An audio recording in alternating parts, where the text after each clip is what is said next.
Right. So I've got the pleasure of introducing Joe Meadows here.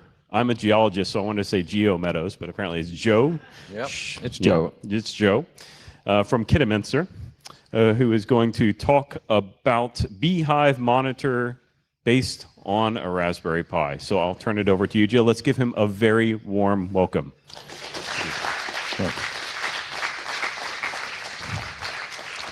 Thank you. We've had a little trouble with the display, so I'm struggling with the mouse pointer. I think I've got the hang of it now. We're on extended screen instead of duplicate, which throws me a bit. Okay, Raspberry Pi, obviously Honey Pi is a nice name, and we thank the Beatles for the intro. Any Pi will do. I have two of these monitors working at the moment. I hope to show you one shortly, live off the internet. So one of them's using a 0, another one's using a 2. 3 is a bit of a waste, really. There's not that much going on in there, but we'll come on to that. So let's rapidly progress. Okay, so the Honey Pi is now on a Raspberry Pi. It started off on an Arduino, and I've got an Arduino I can show you. Anyone who wants to have a look later, but I moved on for that because I wanted to add video and audio, and that's a lot easier with a Raspberry Pi, as is doing remote software updates. So Raspberry Pi it is. Okay, we covered that. Why bother? Mainly because it's fun and it's interesting to see what the bees are up to. 24/7/12, no matter the weather. You don't have to go down and look at them and weigh things and all that. You can be anywhere in the world and you'll get the information you need. Beekeepers have managed for thousands of years without Honey Pi, but they've had some nasty surprises when they check the bees after being away a while. So this is the advantage of the remote monitoring. It gets you ahead of the game. For example, colonies die in the winter. As soon as this happens, you will know, and you will get the indication that they are in trouble, so you can take avoidable action. You know when they're running out of food, because we're weighing the hive all the time. And with a bit of knowledge, you know where the danger zones are. Okay, you can also detect the fact the colony is swarmed, and you can do something about that. For example, I was in holiday in Pembrokeshire a couple of years ago. I saw one night, I made the mistake of going on the internet to see what my bees were doing, which my wife told me never to do. And I saw they'd swarmed, so I convinced her that we had to come back the next day. I was not popular. But the next day, sure enough, I caught the swarm, because when they swarm... Oh yeah, how many beekeepers are here? Okay, you know about the swarming situation, yeah. When they swarm, they congregate locally, so you've got about a day to catch them normally, and then they sit there and send all the scouts out trying to find a nice home, and then they decide where to go. It could be a couple of miles away, and then you've lost them. But you've got a window of opportunity. So if you can see they've swarmed, you can do something about it. You can also get in the hive, and the beekeepers will understand this, deal with all the queens. I won't go there, it's too beekeeper stuff. You can also see in the spring, if you're leaving the honey on too long, again, certain types of honey, you need to get out the hive quickly. You can also get an indication of whether the hive's lost a queen, and you can do something about that. So there's lots of preventative stuff you can do. Okay, this is one of my hives. It's polystyrene stack.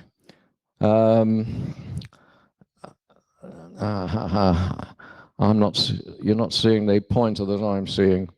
I'll just see if I can use this. Is that showing through the screen? Yeah, great. Okay, well, this is the brood area where the eggs are laid, and there's the supers where we try to get the bees to put the honey. So, okay.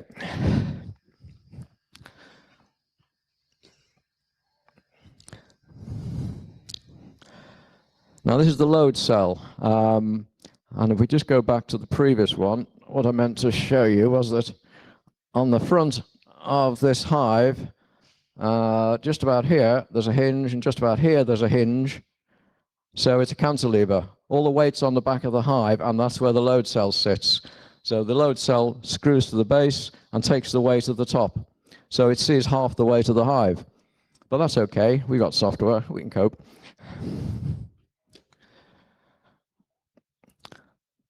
So yeah, that's the load cell. Left-hand side would be clamped to the base, and the right-hand side floats and takes the weight of the hive. All right, so we can use any Pi.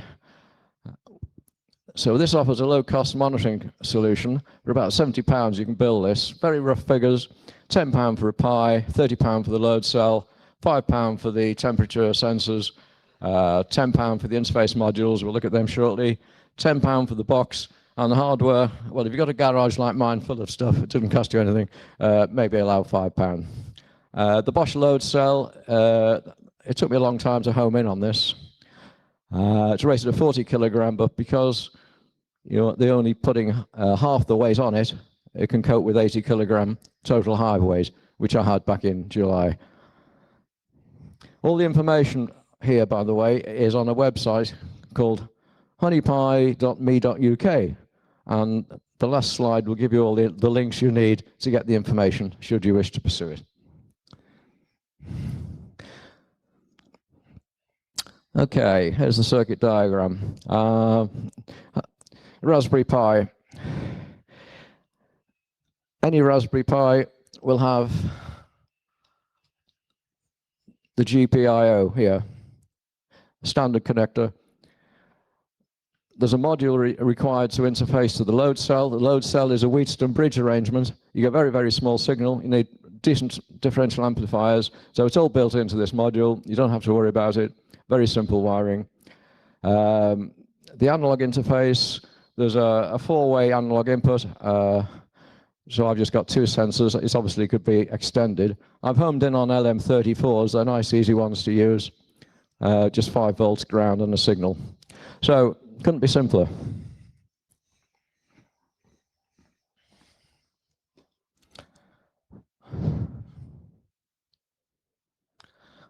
Okay, I think what I'm going to try and do now, if I can deal with the extended screen problem, is show you something from today. I might need a bit of help here.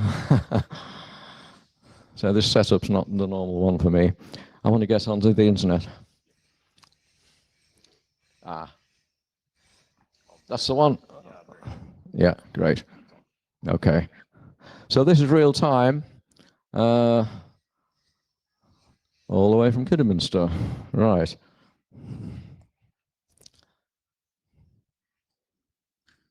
Okay, let's see what the bees are up to today. I can't see that on my screen. Yeah.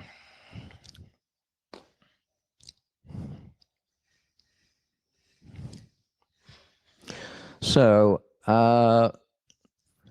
what have we got? Yeah. The top left is a day of weight on the hive. What we're seeing is the weight's going up a little bit. I suspect by the end of the day it won't have gone up very much, because if you look on the bottom left curve, you've got the weight over 10 days. And forget the drop at the beginning, that's me taking off some supers. But it's generally a downward trend. The bees are actually going out and expending more fuel in the way of honey than they're compensating for by what they bring back. So it's a downward trip now. It's typical this time of year. They're just consolidating, planning for the winter, as bees do. Top right is the brood temperature. Right. It's between 32.5 and 34.5. It's pretty good. It's showing me that there's brood in there. There are eggs, there are larvae. Otherwise, it wouldn't be so high. They wouldn't need to keep it so high. Bees have to keep it at that temperature to maintain the larvae.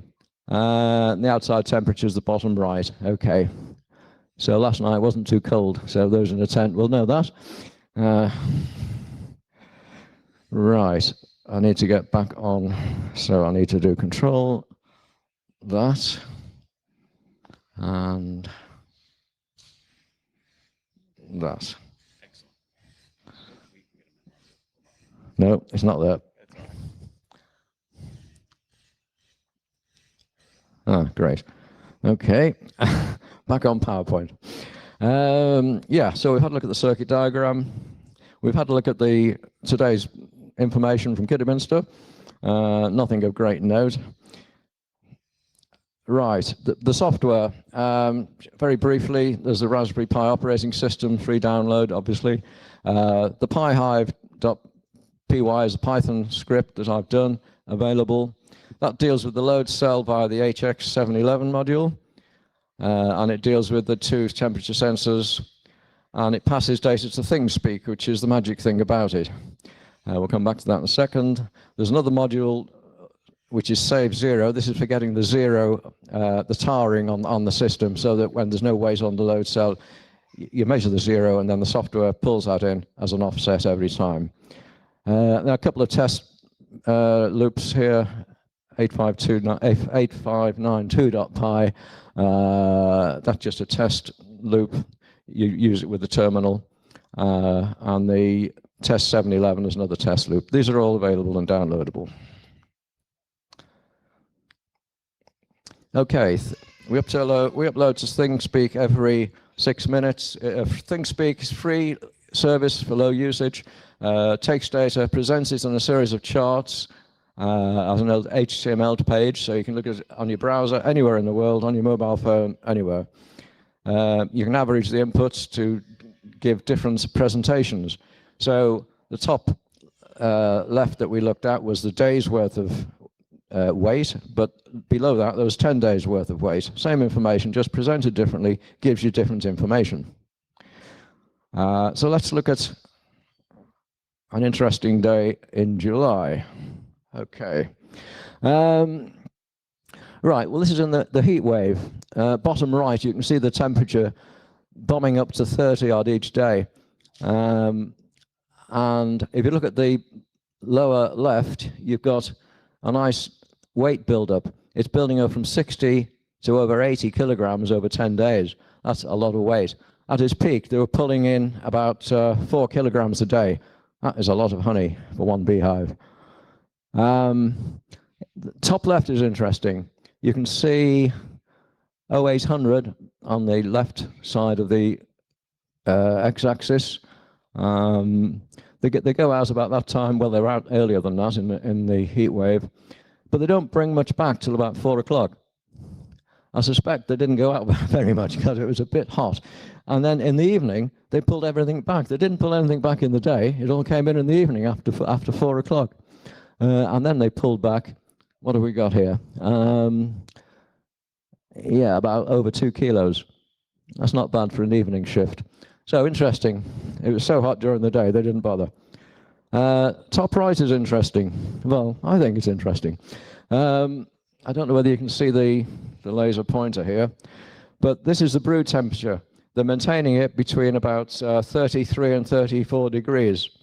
So when it zooms up, because the temperature outside is high, they will cool it down by fanning, and they'll bring it down. It'll sit there, and then it'll go up again. So they've got to keep up and down, but they maintain it to within half a degree of optimum, which tells you there's a 1 degree dead band in the bees' temperature measurement system, which is just as well, otherwise they'd be working their socks off trying to achieve control that they don't need. 1 degree is fine.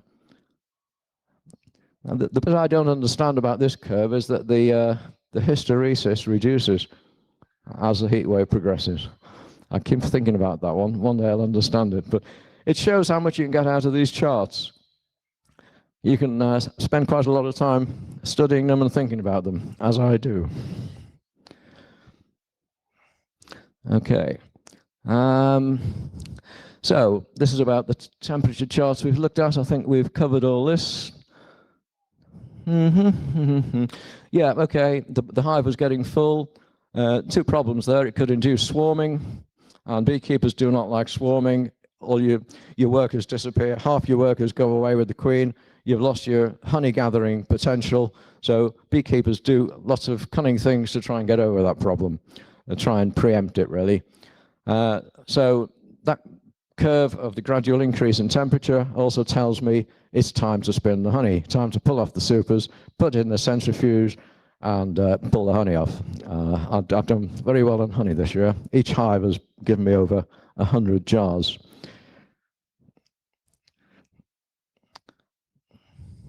Right, need to say something about an alternative way of presenting data. If you go on the internet and check out HiStock, the HiStock uses, it's a JavaScript file that resides within your browser page. And it uses the ThingSpeak data and presents it on a much longer time base. You can show a whole year's worth of data. So you can show historical data. This is a trace from actually the Arduino one because it's got more temperature, it's got more sensors, it's got humidity on this. I decided to abandon that. It wasn't doing me any good. But when I went to Raspberry Pi, I forgot the humidity. So this is 1 day's worth. And on the bottom here, you can drag that and you can have a variable time. You can pull down more data. You can have a week's worth of data, months of data. You can have a whole year's worth of data if you've got the patience to deal with it. And just to show that that's possible, this is 1 year for my 2 hives combined using PaintShop Pro. So it's 2 traces. Very similar sort of events are going on, although each hive is different. And there's a lot of detail there that won't show, like when they swarmed, when I put supers on, took the supers off. But generally, we're coming out of winter. It's building up. That step there, I put some supers on, another super going on, and then a really good honey flow coming here. Took loads of honey off here, and then it goes up, peters away, and we're back into August and autumn and heading into winter. So the bees are always planning ahead. But that's the information you can get off HiChart. Really interesting stuff.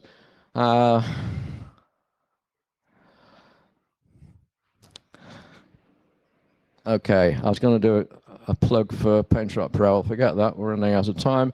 This is a classic swarm trace. Okay, there's several pointers. It always happens May or April, sometimes June, July, but I've never experienced that. There's a peak April, May, and it's usually about midday, and you can see on that chart there's a 1 kilogram drop. And that 1 kilogram isn't the weight of the bees, that's the fuel. They're all tanked up on honey, and they're away with the queen. Half the colony's gone off with the queen, and they'll be sitting on a tree or a fence very local to me when that happens. The other parameter that's always the case is they always do it when I'm on holiday. I don't know how they manage that, but they're pretty good.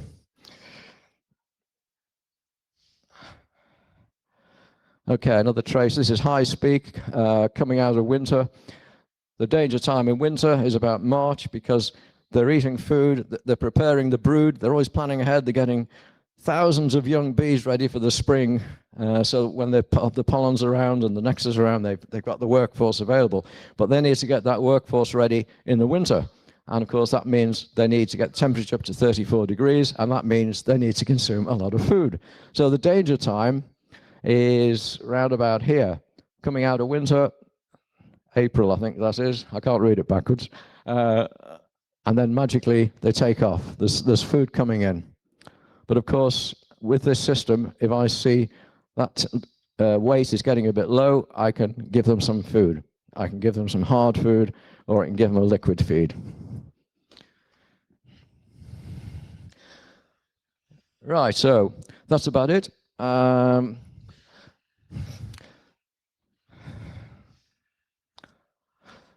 Future work, possibly image recognition, so you can detect swarm patterns on the front of the hive, because there are certain things, you know, you get the front of the hive will be plastered with bees. You can do image recognition, and you get advanced notification.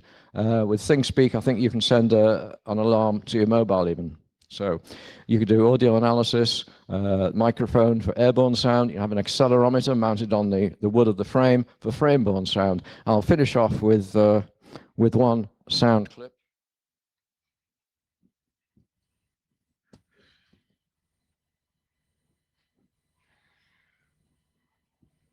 Which may not come up. Wow. There should be a hyperlink on that. Well, have the microphone on. So, hello. There we go. Let's have a big round of applause for Joe while I get this up. Put the last screen up. Good. Okay. Okay. I want the last screen because. Oh, you want the last screen up? Okay. Yes. Unfortunately, we're over time, so there's no time for questions. I'm sure Joe would be happy to answer your questions afterwards outside the tent. So thank you very much and really appreciate your time and attention. Please remember we need volunteers, so please volunteer at the info tent or the green room if you have any time at all. I have been volunteering today, being the herald on stage today, and I would really appreciate it if any of you who have the time would volunteer as well. Thank you very much.